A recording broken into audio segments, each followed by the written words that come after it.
সমস্যায় পড়েছি। আমরা দীর্ঘদিন চাষ করে আসছি, এখন 6 কুইন্টাল করে এই সময় বাদাম পেলাম।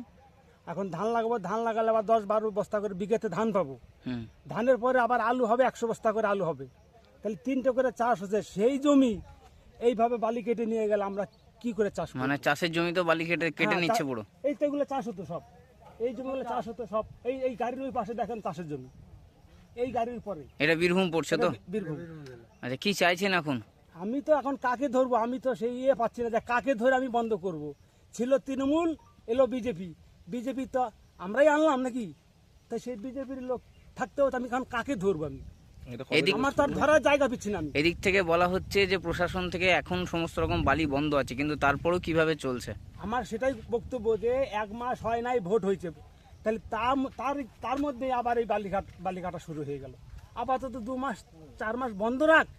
এই যে ভোটের পরে এই সাহেবডাঙ্গায় একটাও গ্রামের যে লোক কিন্তু এখন একটা কেউ ডাক দেয় নাই। সমস্যা দেখুন, আমরা চাষ করে খাই। এখানে আমাদের চাষের জমি 3 ফসলি জমি।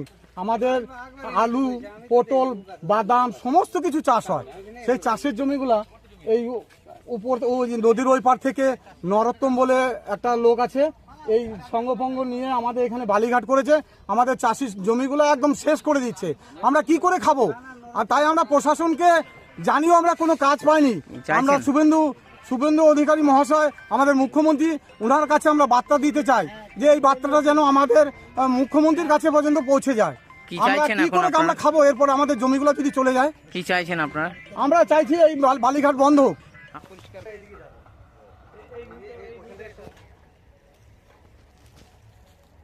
জগন্নাথ বলেছে, জগন্নাথের গান